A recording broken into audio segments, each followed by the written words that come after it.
السلام عليكم ورحمة الله تعالى وبركاته. أعوذ بالله من الشيطان الرجيم. بسم الله الذي يريكم البرق خوفا وطمعا وينشئ السحاب الثقال ويسبح الرعد بحمده والملائكة من خيفته ويرسل الصواعق فيصيب بها من يشاء وهم يجادلون في الله وهو شديد المحال. ஆமன்னா பில்லா சதகல்லாஹு மௌலானல் அலியுல் அதீம்.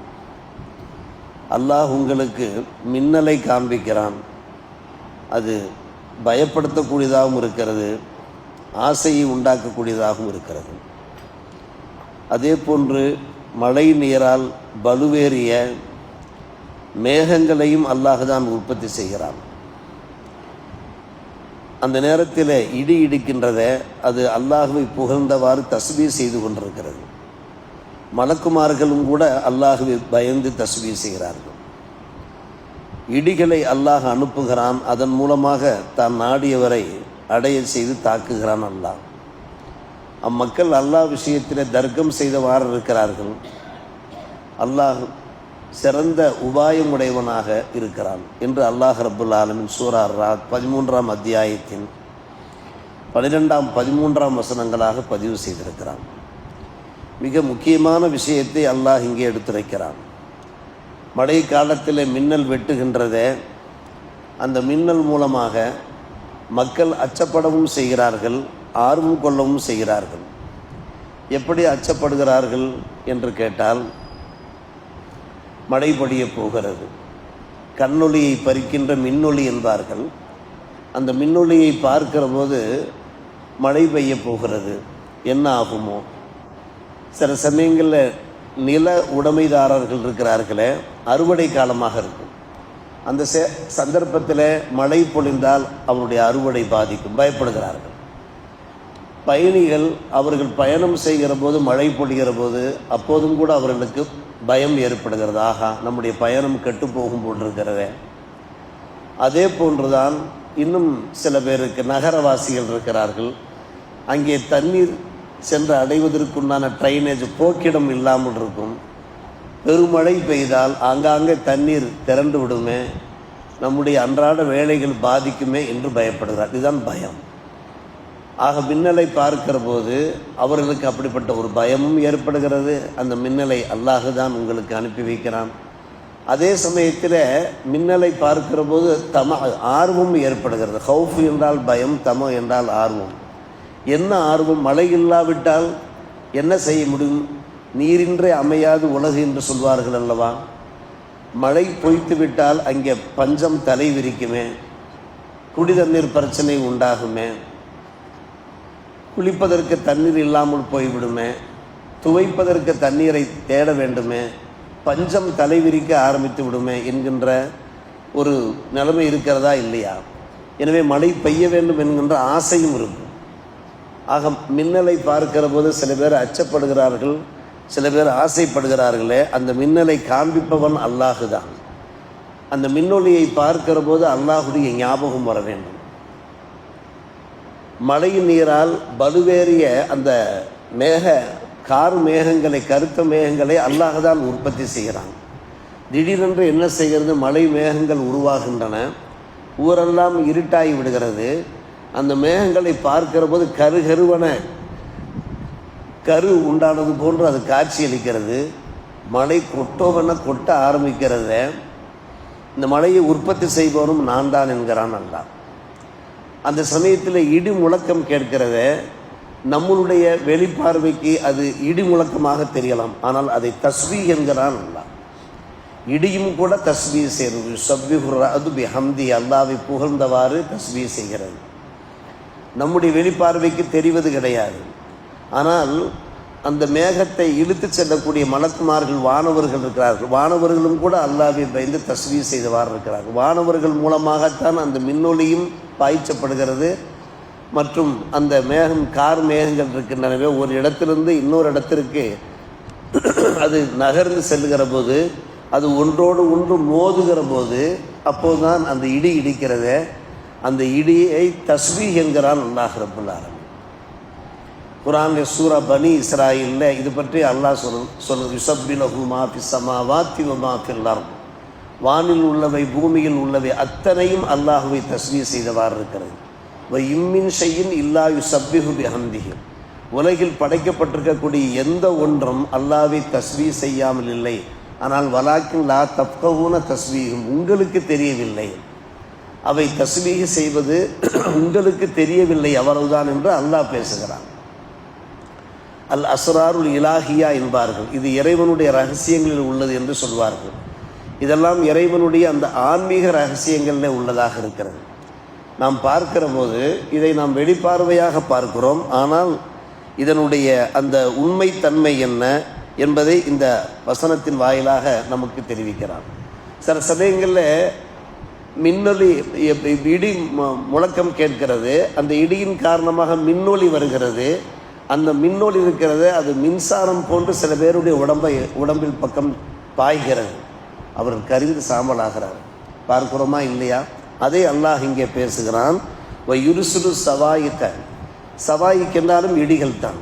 இடிகளை அல்லாஹ் அனுப்புகிறான். யுசீபு பிஹா மையஷா, அந்த இடிகளை தான் நாடியவரை அல்லாஹ் தாக்க செய்கிறான் என்று அல்லாஹ் பாதுகாக்க வேண்டும். இடிதாக்கி மனிதன் கரிஞ்சு சாகிறானே, அந்த சாவுகளிலிருந்து அல்லாஹ் நம்மை, நம்முடைய சமுதாயத்தை, நம் மக்களை காப்பாற்ற வேண்டும். இது அல்லாஹ்வுடைய கோப பார்வை. எப்படி கோப பார்வை? அதன் காரணமாகத்தான் அருமை சகோதரர்களே, ஹதீஸிலே வருகிறது, நபிகள் நாயகம் ஸல்லல்லாஹு அவர்கள் குறிப்பாக அப்துல்லா பின் சுபைர் அல்லாஹ் அந்த ஹதீஸை அறிவிப்பு செய்கிறார்கள். அவர்கள் பாடம் கிளாஸ் நடத்தி கொண்டிருக்கிற போது இடி சப்தம் கேட்குமானால் பெருமானார் ரசூலே கரீம் ஸல்லல்லாஹு அலைஹி வஸல்லம் சொல்லிக் கொடுத்த அந்த துஆவை ஓதுவார். ரப்பனா லா தக்துல்னா பி கதபிக்க வலா துஹ்லிக்னா பி அதாபிக்க வாஃபினா கப்ர தாலிக்க. ரப்பனா லா தக்துல்னா பி கதபிக்க, உன்னுடைய கோபத்தின் காரணமாக எங்கள் இறைவா எங்களை நீ கொன்று விடாதே. வலா துஹ்லிக்னா பி அதாபிக்க, உன்னுடைய அதாப் மூலமாக எங்களை அழித்து விடாதே. வாஃபினா கப்ர தாலிக்க, உன்னுடைய கோபம் இறங்குவதற்கு முன்னாலே, உன்னுடைய அதாபு இறங்குவதற்கு முன்னாலே எங்களை காப்பாற்றி விடு யா அல்லாஹ். எவ்வளோ அழகான துவா பாருங்கள். ரப்பனா லா தக்துல்னா பி கதபிக்க வலா துஹ்லிக்னா பி அதாபிக்க வாஃபினா கப்ர தாலிக்க. நாமெல்லாம் ஓதுகிற காலத்தில், மற்ற பாடசாலையில் ஓதுகிற காலத்தில் இந்த துவாவை நம்முடைய உஸ்தாமார்கள் கற்றுக் கொடுத்திருக்கிறார்கள். இன்றைக்கும் அது பசுமையாக நினைவில் இருக்கிறது. நாம் ஓத வேண்டும். இடி முழக்கத்தை கேட்கிற போது, முக்கியமாக இந்த துவாவை ஓதுகிற போது அல்லாஹ்வுடைய கோபத்துக்கு நாம் ஆளாகாமல் இருக்கலாம், அவனுடைய முடிவுக்கு நாம் ஆளாகாமல் இருக்கலாம். அல்லாஹ் நம்மை காப்பாற்றுவான். அடுத்து அல்லாஹ் பேசுகிறான், போகும் யுஜாதிலூன ஃபில்லாஹ். சில மக்கள் சில பேர் என்ன செய்கிறார்கள், அல்லாஹ் விஷயத்திலே தர்க்கம் பண்ணுகிறார்கள் என்று. அல்லாஹ் ஒருவன் இருக்கிறானா, அவன் யார், அவன் எப்படிப்பட்டவன் என்றெல்லாம் கேட்கிறார்களே.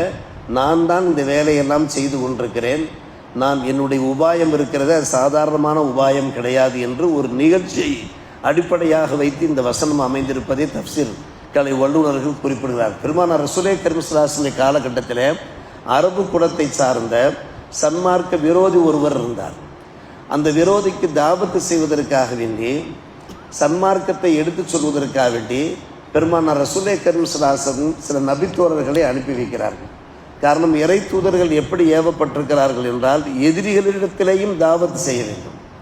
அவர் ஜென்ம விரோதிகளாக இருப்பார்கள். இன்றைக்கு எத்தனையோ ஜென்ம விரோதிகள் இருக்கிறார்கள் மத்திய அரசாங்கத்தில். ஆனால் இறை தூதர்கள் இருந்தார்கள் என்றால் அவர்களுக்கும் சென்று என்ன செய்வார்கள், தாவத்து கொடுத்திருப்பார்கள். அப்படி பணிக்கப்பட்டவர்கள் தான். ஒன்று அவர்கள் நேரடியாக செல்வார்கள், அல்லது தங்களுடைய அன்பு தோழர்கள், நற்றவ நண்பர்கள் மூலமாக தாவத்து கொடுப்பார்கள். அந்த தோழர்கள் சென்றார்கள். அந்த அரபு குல சன்மார்க்க விரோதியிடத்தில் அவன் கேள்வி கேட்டான். என்ன கேள்வி கேட்டான் தெரியுமா? முகமது எந்த ரப்பை உங்களுக்கு அறிமுகப்படுத்துகிறாரோ அந்த ரப்பு தங்கத்தினால் செய்யப்பட்டவனா, வெள்ளியினால், இரும்பினால் அல்லது பித்தளையினால் செய்யப்பட்டவனா என்று எக்காலமாக கேட்டான். அவன் கேள்வி கேட்டான். அதைத்தான் வகும் யுஜாதிலூன ஃபில்லா, அல்லாஹ் விஷயத்தில் அவர் தர்க்கம் பண்ணுகிறார்கள் என்று. நண்பர்களுக்கு மிக சங்கடமாக இதுவும் சரியான பம்பனாக இருப்பான் போட்டிருக்கிறதே. எப்படி இவனை நாம் திருத்துவது, ஹிதாயத்து திரும்பி விட்டார்கள்.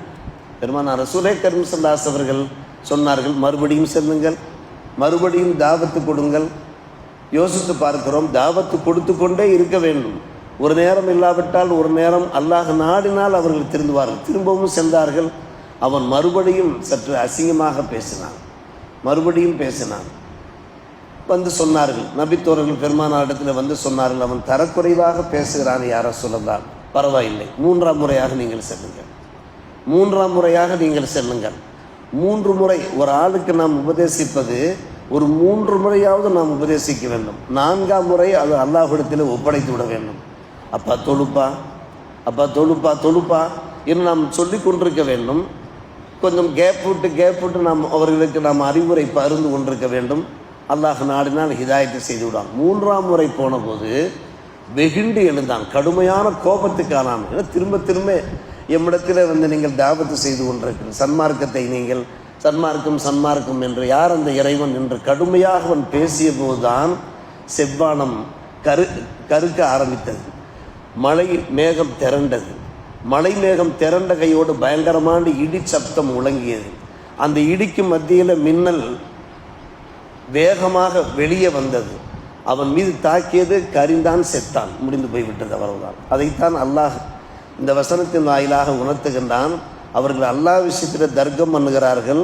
அல்லாஹ் தான் நாடியவரை அந்த மின்னொலி மூலமாக, அந்த இடி முழக்கம் மூலமாக அவர்களை கொன்று ஒழிக்கின்றான் என்ற வகுவ சதீதுல் மிஹால் என்றாலே சிறந்த உபாயம், என்னுடைய உபாயம் இருக்கிற சாதாரணமான ஒரு விஷயம் அல்ல என்கிறான். கரிந்து செத்து விட்டான். சஹாபிகள் அதிர்ந்து போய்விட்டார்கள். வேகமாக வந்தார்கள். பெருமானார் ரசூலுல்லாஹி கரீம் ஸல்லல்லாஹு அலைஹி வஸல்லம் இடத்தில் இந்த தகவலை சொல்ல, அந்த விரோதி கரிந்து செத்து விட்டானா என்று கேட்டார்கள். நாயகம் பார்க்கவில்லை. நபிகள் நாயகம் சாசம் பார்க்கவியா சொல்லதா, உங்களுக்கு எப்படி தெரியும் அந்த விரோதி செத்து விட்டான், பொசுங்கி விட்டான் என்பது உங்களுக்கு எப்படி தெரியும்? அல்லாஹ் எனக்கு தகவல் தெரிவித்து விட்டான், வஹி அறிவித்து விட்டான், அறிவிப்பு செய்து விட்டான், எனவே தான் நான் கூறுகிறேன் என்று எம் பெருமானார் ரசூலுல்லாஹி கரீம் ஸல்லல்லாஹு அலைஹி வஸல்லம் நபின்றதாக நாம் ஹதீஸ் தப்சீர் கிதாபுகளிலே பார்த்து கொண்டிருக்கிறோம். அருமை சகோதரர்களே, பெரியவர்களே, மொத்தத்திலே பார்க்கிற போது உலகில் உள்ள யாவும் அல்லாஹ்வை தஸ்பீஹ் செய்தவாறு இருக்கிறது. நமக்கு தெரிவது கிடையாது. காலையிலே சேவல் கூவுகிறது என்றால் அந்த கூவலை கூட நீங்கள் சாதாரணமாக கருதி விடாதீர்கள். மலக்குமார்களை பார்த்து மக்களை அது விழிப்புணர்வு உண்டாக்குறது, மக்களுக்கு தூக்கத்திலிருந்து அவர்கள் விழிக்க செய்து அவர்களை தொழுவதற்கு ஏவுகிறது என்கிற ஹதீஸை எல்லாம் நாம் பார்க்கிறோமா இல்லையா? எனவே ஒவ்வொன்று மூலமாகவும் அல்லாஹ் ஒவ்வொரு வேலையை வாங்கி கொண்டிருக்கிறான். இந்த வசனம் சூரத்து ராத், இந்த அத்தியாயத்தினுடைய பேரே ராத். ராது என்றாலே இடி. இந்த ஆயத்தில் இடி பற்றி பேசுகிற காரணத்தினால்தான் இந்த சூறாவுக்கு இடி என்கிற பெயரானதாக நம்முடைய தப்சீர் கலை வல்லுநர்கள் குறிப்பிடுகிறார்கள். இந்த வசனத்தின் மூலமாக கிடைக்கிற படிப்பினைகளை நாம் உள்வாங்கி நம்முடைய வாழ்க்கையிலே கடைபிடிக்க முயற்சிப்போமா? அல்லாஹ் நல்லொரு புரிவானாக. வாஹிர் தாவானா அல்ஹம்துலில்லாஹி ரப்பில் ஆலமீன்.